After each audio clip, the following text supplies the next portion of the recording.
Good morning you all. आज हम लोग डिस्कस करते geography chapter 6 major crops in agricultural development का question answers. So first of all आपका मल्टीपल चॉइस क्वेश्चन जो है, तो फर्स्ट देखिए, Asia accounts for dash of the world rice production. जिसका option A 50%, B 90%, C 30%। Answer होगा 90%। That means 90% world में जितना भी राइस का प्रोडक्शन होता है उसका 90% एशिया में ही होता है। और ये भी पता होगा आपका, एशिया में लार्जेस्ट राइस प्रोड्यूसर चाइना है। उसके बाद this country is the largest producer of मेज। तो यूएसए, इंडिया और चाइना में यूएसए है। यूएसए वर्ल्ड का ही लार्जेस्ट मेज प्रोड्यूसिंग कंट्री है। और फिल इन द ब्लैंक्स में rice grows best when the temperature is around. Temperature जो है जनरली आप लिखेंगे 25 डिग्री सेल्सियस एंड एबव, और रेनफॉल जो है 100 सेंटीमीटर एनुअल होगा। ठीक है, आपका बुक में शायद इसमें थोड़ा सा वेरी भी दिया होगा, किंतु जनरली ये आपका अकॉर्डिंग टू एनसीईआरटी आप यही लेके चलिए 25 degree celsius and above and 100 centimetre annual and above rainfall में। ठीक है, maize is food crop as well as fodder crop. Fodder मतलब होता है आपका चारा, जो एनिमल जो खाते हैं उसको कहते हैं चारा। Sugar cane cropping is also called ratoon cropping कहते हैं। इसका बारे में हम लोग ने चैप्टर में डिस्कस कर चुके हैं। T is famous for its stimulating quality. Stimulating quality कहने का मतलब आपका जैसे कि ये उत्तेजना क्रिएट करता है, दैट मीन्स चाय पियेंगे तो आपको ताज़ा की महसूस होता है, एक्टिव महसूस होता है। ऑप सी में राइट ट्रू एंड फॉल्स में आपका India leads in the production of rice. ऐसे तो आपको इसको ट्रू भी कर सकते थे, दैट मीन्स लीड्स मतलब मेनली तो यहाँ पर मेन राइस प्रोड्यूसिंग कंट्री है, तो ठीक है। ऐसे तो आपका राइस प्रोडक्शन में चाइना नंबर 1 है, नंबर 2 में इंडिया आता है। ऐसे तो हम इसको ट्रू भी कर सकते हैं, चाइना भी लीडिंग है, इंडिया भी लीडिंग है, किंतु अगर रैंकिंग के अकॉर्डिंग देखेंगे तो चाइना नंबर 1 आता है, इसीलिए मैंने आप फॉल्स कर दिया। अगर आप एग्जाम में इसको ट्रू भी करते हैं तभी ये सही है। Main jute producing countries are India and Bangladesh, true है। Maize is a staple food crop of the people of Latin America, true है। Storage of farm product is difficult in an average Indian farm, ये true है। ज़्यादातर यहाँ पर farm जो है storage का प्रॉब्लम है, यहाँ पर ऐसा कोल्ड स्टोर वगैरह यहाँ पर जनरली हाई नहीं।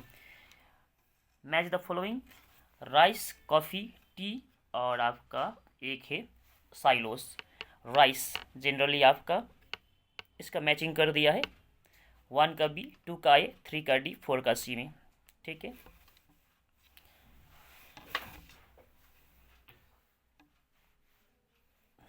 दैट मीन्स राइस जो हो गया खरीफ क्रॉप में आ गया, कॉफ़ी आ गया रोबस्टा एंड अरेबिका, टी आ गया plantation crop, silos grain storage.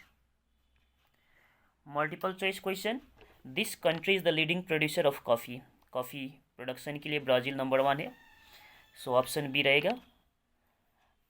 This is Tom S golden fibre, jute को कहते हैं क्योंकि इसका शाइनी गोल्डन कलर के कारण। ठीक है, शॉर्ट आंसर टाइप क्वेश्चन में water millets, which type of soil is needed for the cultivation of millet. ये शॉर्ट क्वेश्चन है, जनरली आएगा 2 मार्क्स का या तो 3 मार्क्स का शॉर्ट क्वेश्चन, तो 2 पॉइंट या तो 3 पॉइंट इनफ है।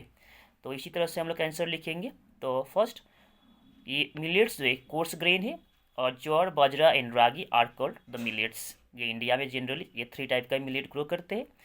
तो millet doesn't need fertile soil. आप सोयल का बात करेंगे तो इसके लिए फर्टाइल सोयल की जरूरत नहीं है, it can be grown in dry and Sandy soil में भी ये कर सकते हैं। Right a short note cultivation of wheat. Wheat cultivation में एक शॉर्ट नोट लिखना है, तो फर्स्ट यही लिखेंगे wheat is a rabi crop. ठीक है, wheat requires cool climatic condition at the time of growing and bright sunshine at the time of ripening. It is mostly grown in northwestern part of India. और भी point आप add करना चाहती हो कर सकती हो। From which part of plant is coffee obtained? What are the major areas in India and the world where coffee is produced?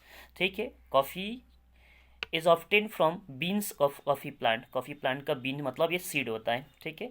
और major coffee producing area India का बात करेंगे तीन ही है, तमिलनाडु, केरला एंड कर्नाटका।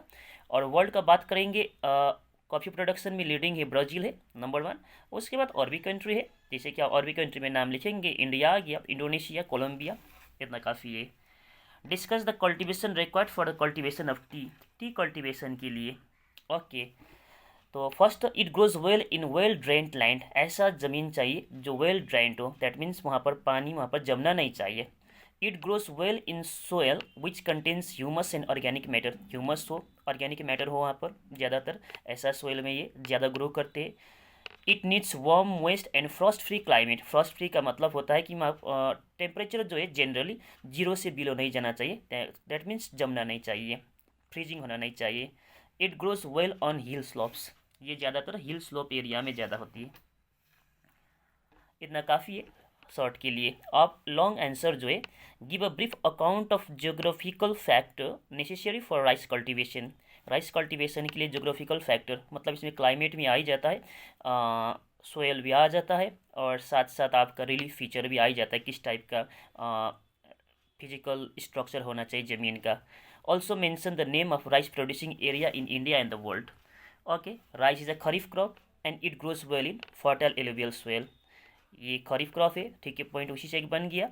और ये जोग्राफिकल कंडीशन में एक तो सोयल बोल दिए आपका, फर्टाइल एलुवियल सोयल चाहिए, temperature 25 degree celsius and above, and rainfall है 100 सेंटीमीटर एंड अबव, अबव करना है, ठीक है। और rice producing areas in India जो है northern plain, coastal plain, deltaic region, rice producing area, ठीक है। और वर्ल्ड का बात करेंगे, ये इंडिया में हो गया northern plain, coastal plain, deltaic region, ठीक है। डेल्टिक रीजन में तो डेल्टा एरिया। और चाइना ये नंबर 1 है राइस प्रोडक्शन में, उसके बाद इंडिया, इंडोनेशिया, बांग्लादेश एक्सेट्रा। और plain areas with fertile soil is the best suitable for rice cultivation. That means आपका ये प्लेन एरिया जहाँ पर आपका फर्टाइल सोइल भी हो, वो राइस कल्टीवेशन के लिए सबसे अच्छा है। Why is jute production concentrated in the Ganga Brahmaputra delta. Ganga Brahmaputra का डेल्टा एरिया जो है, डेल्टा मतलब ट्रायंगल शेप का लैंड जो रिवर का डिपोजिशन के कारण बना है, ठीक है। तो उसी एरिया में गंगा ब्रह्मपुत्र का जो डेल्टा एरिया जो है, उसी एरिया में जूट प्रोडक्शन क्यों ज़्यादा होता है? ये इसीलिए होता है क्योंकि फर्स्ट यही कह देते हैं कि jute plant grows well in the areas where soil is renewed every year and is very much fertile. ऐसा एरिया जहाँ का सोयल एवरी ईयर रिन्यू होते रहते हैं, नया सोयल आते रहते, ठीक है, दैट मीन्स फर्टाइल होता है। तो गंगा ब्रह्मपुत्र का अगर बात करेंगे, गंगा ब्रह्मपुत्र डेल्टा एरिया का, तो वहाँ पर भी आपका जो रिवर है एवरी ईयर न्यू सोयल लेकर के डिपॉजिट कर देते हैं। तो इसीलिए रिवर द्वारा ला के जो लेके डिपॉजिट किया सोयल जो होता है फर्टाइल होता ही है, इसलिए जूट कल्टीवेशन के लिए वो एरिया सुइटेबल है, और इसीलिए ज़्यादातर गंगा ब्रह्मपुत्र डेल्टा एरिया में जूट प्रोडक्शन होता है। इसी तरह से jute cultivation requires sufficient supply of water. इसके लिए ज़्यादा पानी का भी ज़रूरत पड़ते है ग्रोइंग के टाइम में भी, और जब हार्वेस्ट करते हैं तो जूट से फाइबर निकालने के लिए इसको, जूट प्लांट को आपको पानी में सबमर्ज करके, डुबा करके रखना पड़ेगा 2 से 3 दिन तक, तो इसके लिए पानी चाहिए। और यहाँ गंगा ब्रह्मपुत्र डेल्टा एरिया का बात करेंगे तो यहाँ पर वाटर सफिशिएंट है, रिवर वाटर यहाँ पर सफिशिएंट है, तो इसीलिए जूट कल्टीवेशन वहाँ पर आपका ज़्यादा है।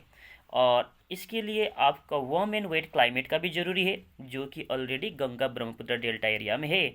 और ये लेबर इंटेंसिव क्रॉप भी है, ज़्यादा इसको लेबर चाहिए, और चीप लेबर ऑलरेडी बंगाल में डेंसिटी ऑफ पॉपुलेशन ज़्यादा है, और neighbouring state Bihar, UP, Odisha, Jharkhand में डेंसिटी ऑफ पॉपुलेशन ज़्यादा है, गरीबी ज़्यादा है, तो लेबर ऑलरेडी मिल जाता है आसानी से।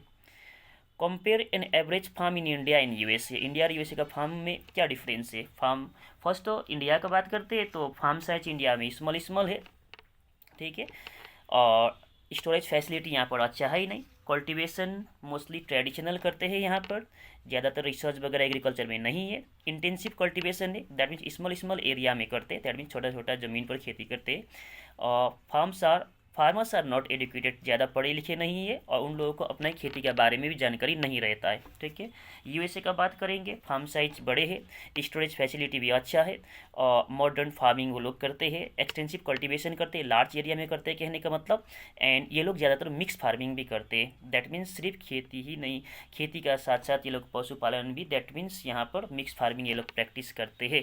ठीक है, और मोस्टली फार्मर वहाँ का एडुकेटेड है, वो लोग को पता है कि कौन सा प्लांट किस टाइप का सोयल में ग्रो कर सकता है, क्या कमी है प्लांट में, सोयल में क्या कौन सा न्यूट्रिएंट्स का कमी है, सब वो लोग को पता रहता है। मतलब दैट मीन्स सोयल का सैंपल वगैरह वो लोग लेते रहते हैं। अब इसके बाद how did green revolution change the condition of agriculture in India, India में एग्रीकल्चर कंडीशन को कैसे चेंज किया ग्रीन रिवोल्यूशन में। इसका पॉजिटिव चेंज भी होता है, नेगेटिव चेंज भी होता है।